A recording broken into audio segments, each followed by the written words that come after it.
Hello guys, magandang umaga. So another day, another vlog. Welcome to my vlog, Presome Vlog. So, kung ano-ano na lang ang mga ganap ko ngayong araw, ngayong umaga, charot lang. So, masaya ako kasi bumalik na ang dami ng tubig ngayong oras na to. So, ayan, kakaimpok ko lang ng tubig pero hindi pa talaga siya napuno. Mahina pa rin pero at least meron namang daloy. So, kukuha ako dito sa itaas ng aking selfie stand. So, chika-chika na lang muna tayo ngayong umaga, guys. Ang init na dito sa aming itaas ng bahay. So, meron akong kukunin dito sa aking kwarto. Kukunin ko ang aking selfie stick. Mahirap pala pag mag-vlog tayo, guys, no? Kailangan talaga tayong meron tayong mga equipment sa pag-vlog. Char. Ganun talaga. Sabi nga nila, you need to spend sa mga bagay na yung dapat gamitin sa pag-vlog. Alam niyo ba guys, marami na talaga akong nabili na mga selfie stick or tripod, ganun. Kaya lang, madali silang masira. Nakabili ako sa online, anong tawag dito? Mga online shop. Kaya lang, ang daling masira. Hindi siya durable. Hindi siya good quality. Pero, excuse me, yung presyo naman niya is okay lang naman. Kaya pa rin naman sa bulsa. Pero hindi ko talaga kaya bumili ng mga mamahalin. Akala ko merong tao. Wala pala. So, ayan. Open kasi ang aming pintuan. Kaya, bumili lang talaga ako sa mga mura na kaya ko sa bulsa. Kasi wala man akong work. Okay. So, speaking of work, guys, way back many years ago, is kasi, nagtatrabaho talaga ako. So, nag-work ako sa isang private company, pero, nag-decide ako na mag-resign. Ganon. So, nag-resign ako kasi, it's confidential. Hindi ko na lang sasabihin kasi sa akin lang naman yun. So, nag-choose ako na magstay na lang dito sa bahay. So, ang nag-provide sa akin is yung kapatid ko. So, until this moment, so 3 years na talaga ako walang work. Ganon. At saka, yun, pinagtsagaan ko na lang kung anong binigay sa akin ng aking mga kapatid. Tapos lalo na dito sa bahay. Diba? So regarding sa renovation dito sa bahay, as you can see naman, ngayon ang aming bahay is masasabi ko siya na fully furnished na talaga siya. So na fully furnished na siya, lalo na dito sa baba ng aming bahay. So ayan. Kasi itong bahay na to is ngayon lang siya na fully furnished, guys, mula noong pag-umpisa niya na itukod, ang tawag dito, ipagawa ang bahay na ito. So saglit guys ha, ilagay ko muna ang aking selfie stick. So ganon. And then year 2006 kasi ito na ipondar ng aking parents. Then at that time is pa kami, bago pa lang kami nag-aasawa, ganon, yung mga anak ng aking parents. Kasi kasi kami, tatlo, anong sabihin ng tatlo, cha? Okay. So, balik tayo. 8 kaming magkakapatid. So, ako ang panganay. And then, yung mga kapatid ko is, ang unang nag-aasawa is yung kasunod ko, tapos ako, tapos yung pangatlo kong kapatid. Then, 3 kasi kaming babae na magkasunod. Ganon. So, by the time na mayroong isa sa amin nag-graduate sa college is hindi naman, parang sadya lang talaga ng panahon at saka sa blessing na rin ng Panginoon na every time na merong gagraduate sa amin, tapos kung sino yung gagraduate is meron silang kusa na tutulong sa parents namin, ganon. So, yung pangalawa kong kapatid kasi ang unang nag-graduate ng college. So, nakakita siya ng trabaho. Pero hindi naman siya nag-asawa agad. It takes years. Mga mostly is mga 4 to 5 years. Ganon ang mga interval year na saka sila mag-aasawa. So, at least, at that time frame, kumbaga is, kung anong nakikita nila na kakulangan sa pamilya is parang pinupuno nila. Parang ganun. Pero yung parents ko kasi is hindi talaga sila naghihingi ng kung ano-ano. Basta ang ang sakit talaga ng lalamunan ko, sorry. Basta ang gusto lang talaga nila is makita nila yung mga anak nila is naka, nakaplastar. Yung meron ng mapagkakitaan at saka maibuhay na nila ang kanilang sariling pamilya sa pagdating ng panahon, parang ganun. So, simpleng-simple lang talaga ang aming pamilya, lalo na yung aking parents. Kasi, ang trabaho kasi ng aking father before is security guard. Tapos, yung mother ko naman is plain housewife lang talaga siya. So, 8 kaming magkakapatid. O, diba, ginagapang talaga kami ng parents ko. Though meron namang mga relatives na tumutulong sa amin, sa parents ko, pero hindi naman yun, appreciate naman namin yun. Binigyan talaga namin yun ng mga utang na loob hanggang ngayon. At saka yung respeto, kumbaga.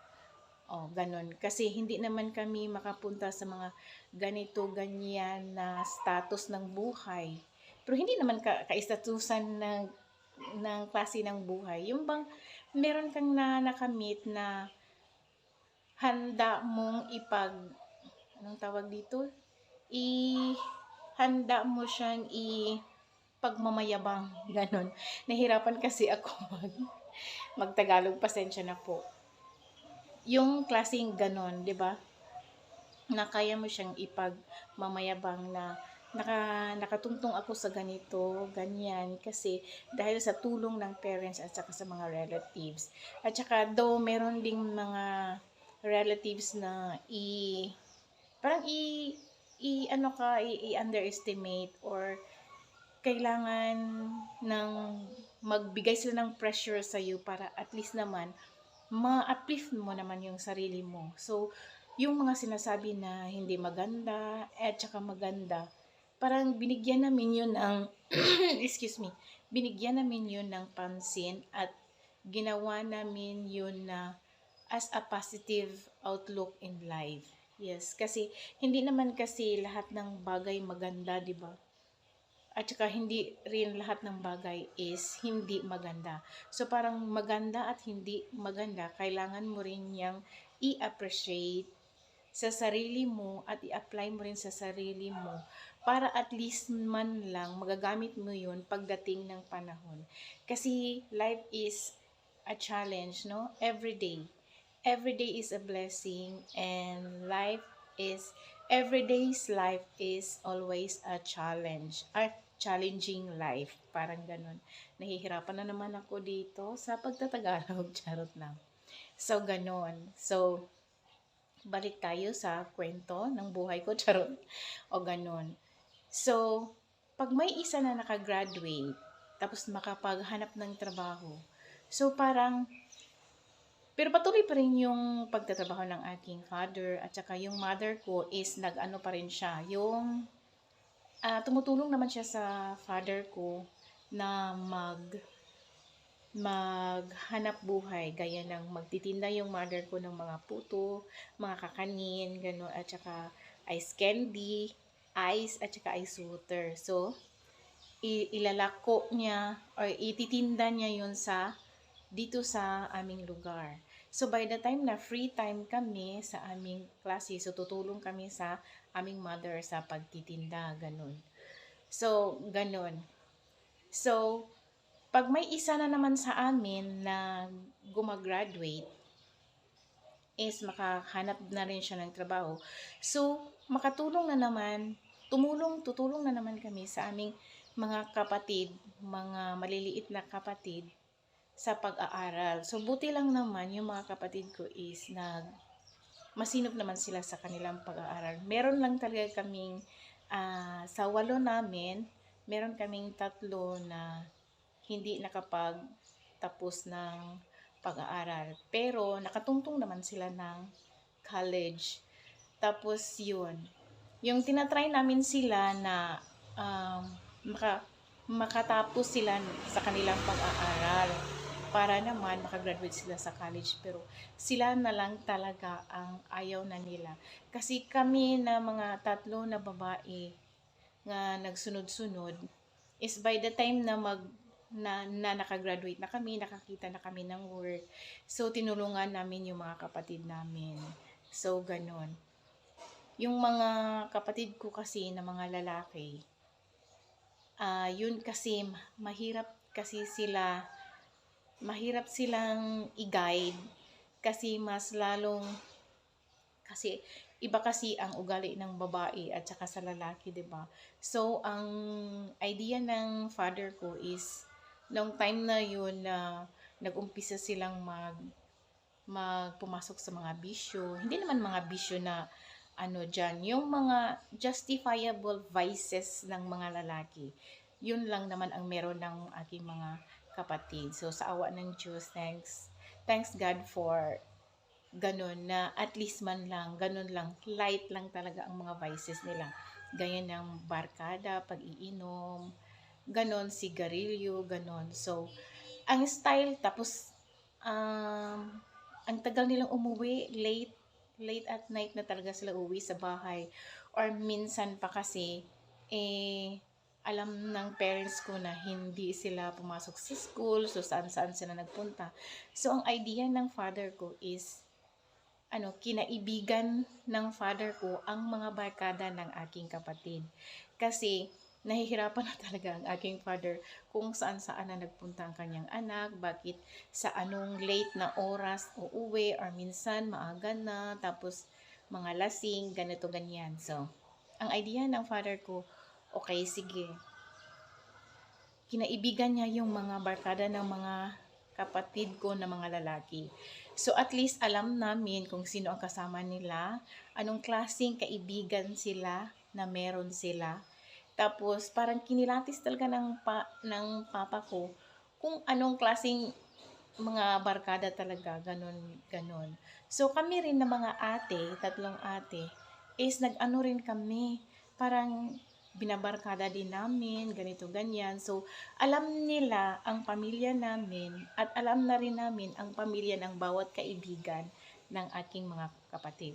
Kasi kaming 3 kasi na babae is more on serious type sa buhay.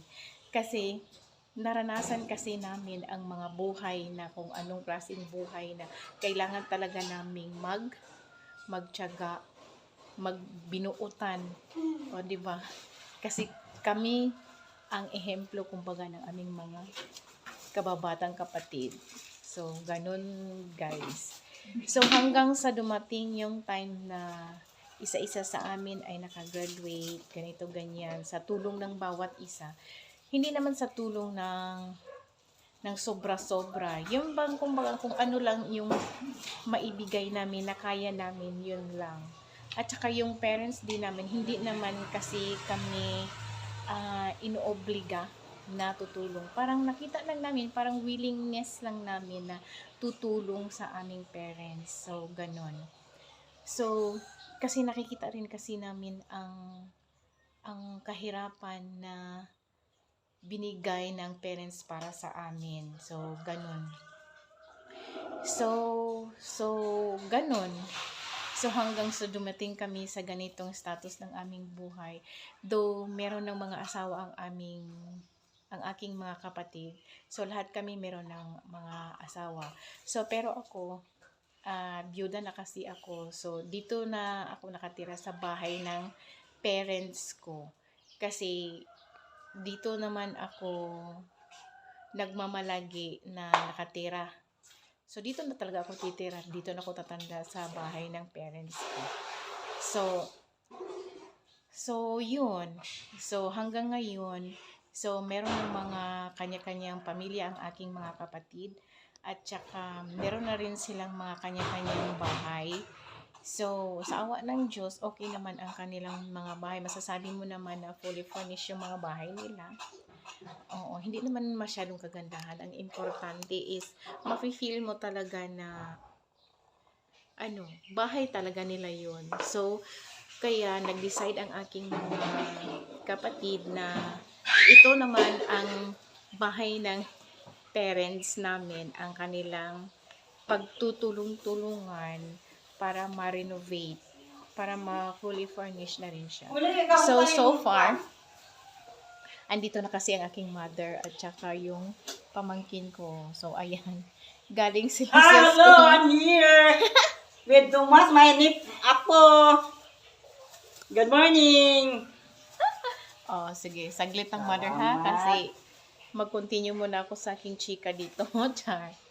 So, ayan. So, ayun, nag-come up ang aking mga kapatid na i-renovate yung bahay ni Mother Dear. So, kaya ganito na ang itsura, o, diba? Hindi pa man siya masyadong fully furnished, pero at least dito sa baba, fully furnished na siya. Yung sa kusina, ang bibigyan pa namin ng budget, at saka doon sa itaas. Kasi sa itaas ng bahay is, hindi pa siya naka-double wall. So, single wall lang muna siya, pati sa kwarto, at saka yung sahig namin, hindi pa rin siya nalagyan ng varnish para at least kumintab naman yung sahig namin doon sa itaas. Pero dadating din kami doon sa aming plano ng aking buong kapatid at pamilya ng aking kapatid sa goal namin na totally fully furnished talaga ang buong bahay na ito. So, hanggang dito na lang muna ang aking chika sa inyo, mga partial chika minute sa mga ganap dito sa bahay ni Mother Dear. So, please po, subscribe po sa aking YouTube channel, which is Fresa May Vlog. Thank you for watching. Bye!